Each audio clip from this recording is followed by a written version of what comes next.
Midwest Whitetail is brought to you by Realtree, Muddy Outdoors, Frigid Forage, Hoyt Archery, Fuse Accessories, Rocket Broadheads, Scott Archery, Redneck Hunting Blinds, Cabela's, Bloodsport Arrows, Trophy Rock, Yeti Coolers, Non-Typical Wildlife Solutions, Quiet Cat, Deer Grow, Icon Cameras, and Nikon.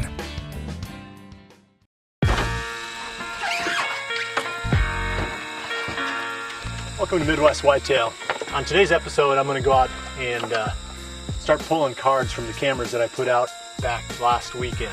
So we're in that phase now where I'm finally starting to feel comfortable that the bucks are settling into their fall ranges, and the challenge of finding them back has begun. I'm running back in here on the Quiet Cat today. It's perfect for a spot like this where I've got a trail that takes me right to the where the camera is located. I don't want to walk in there because I'll leave too much scent. Like I said, it's ideal for this type of a situation. You got plenty of area back here you can throw a few bags of corn on and zip right in and pull the cards out of your cameras, and the deer will never know that you're even there. So I'm going to do that today, but in the meantime, while I'm pulling all these cards, I'm going to bring you some hunting action. There's been quite a few of our local pro staff who have been out in the area, and we'll bring you that action first, and then when it's over, I'll show you what I found on my cards.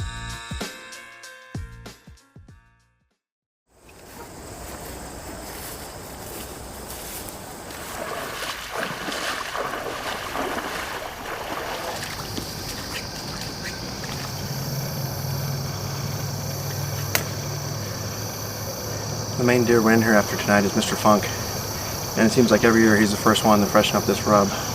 I get pictures of him over it every single year, so we're in here after him tonight, and hopefully we can catch up with him.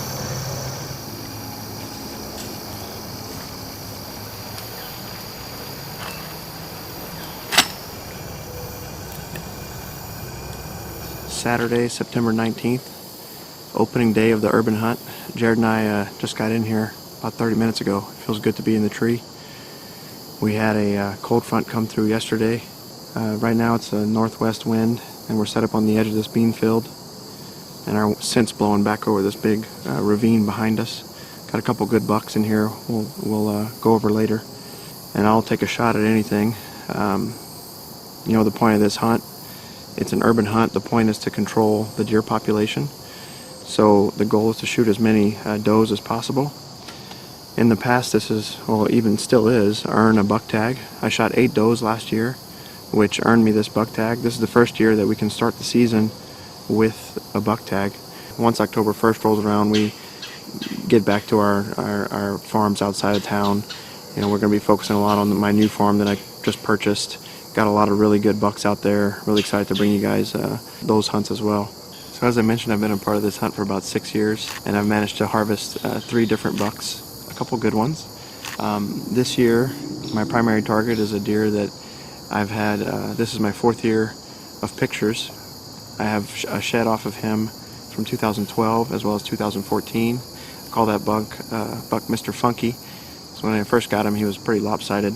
Now he's just a nice, mature 7.5-year-old heavy 9-point. So the amazing thing to me about Mr. Funk is that he's a 7.5-year-old buck, and he lives in this area. The urban hunt has 90 to 100 hunters, and it's a relatively small area. Not only that, most of the land we can hunt borders county land, which is gun hunted. So a lot of the deer don't live all that long. He has a relatively small home range, I've discovered, with trail cameras, and I think that's probably why he's lived as long as he has. Last time I saw him was opening day of last year, and I'm hoping he can repeat that. So I'm really excited to be in the tree, and we'll see what happens.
first deer of the year.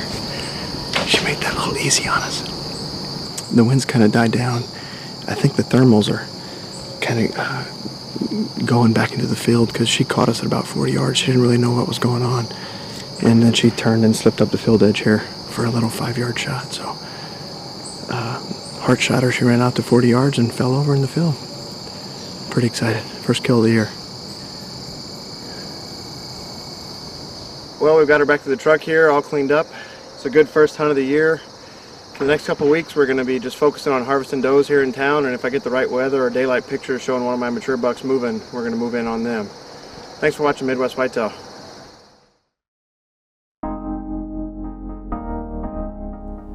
I'm back in the office now, and I've pulled cards from my cameras a couple of times during this past week.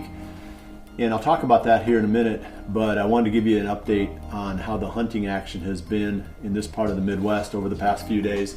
Greg was out in Nebraska and it rained pretty much nonstop the whole time. And people wonder whether deer move during the rain. I don't have a lot of first-hand experience with that because I don't like to be out there when it's raining either. But Greg can answer that for you with his hunt these past couple of days. It's been raining pretty much nonstop for the last 36 hours. I'm hoping the deer will want to get out and feed now that the rain has subsided. I'd like it to be about 10 to 15 degrees cooler. If that was the case, I would say this would be an awesome evening. But it's just hard to say with this weather.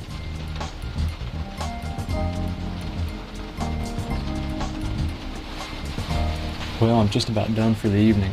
There's quite a few deer that have come out in the food plot that answer the question if the deer were going to move tonight, and they sure have.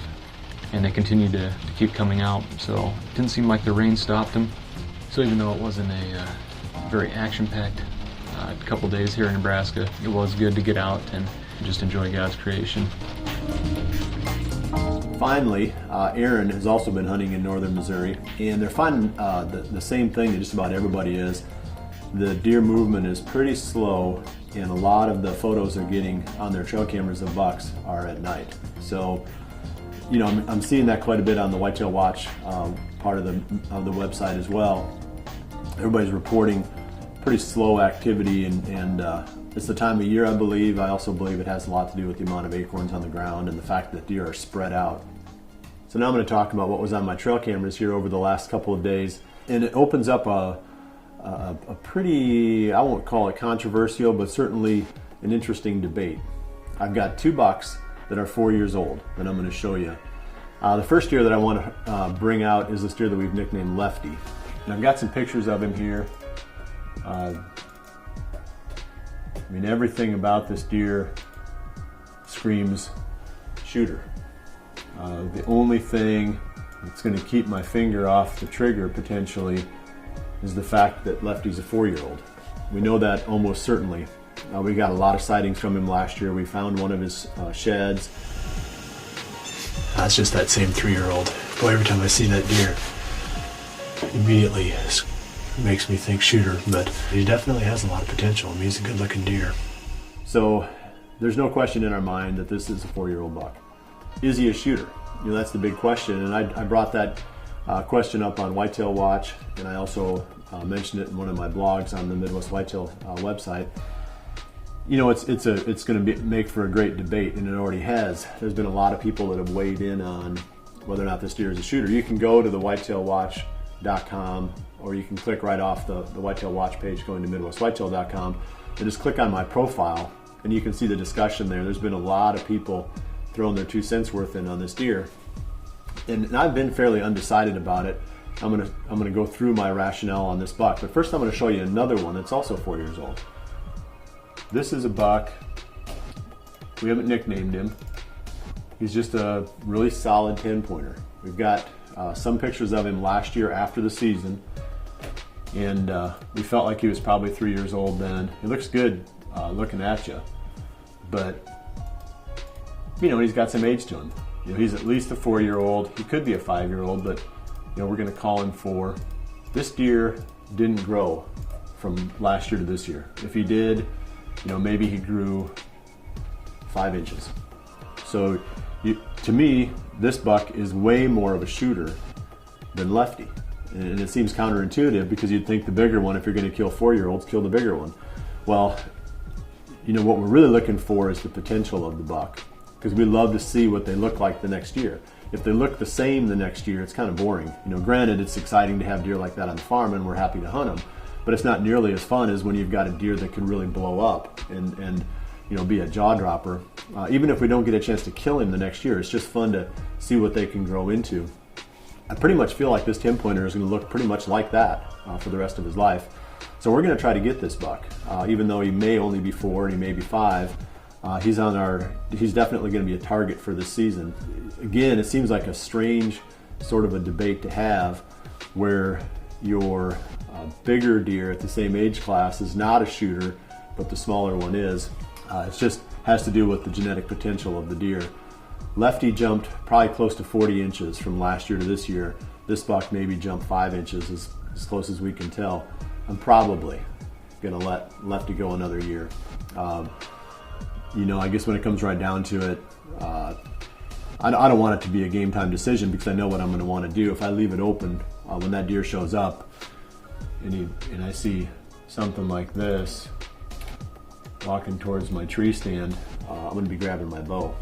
So I have to decide before the time comes. Right now I'm leaning towards saying that I'm not going to shoot Lefty, hope he stays on the farm, hope he gets a year older, and we get a chance to look at him again next year and just see what this deer could blow into.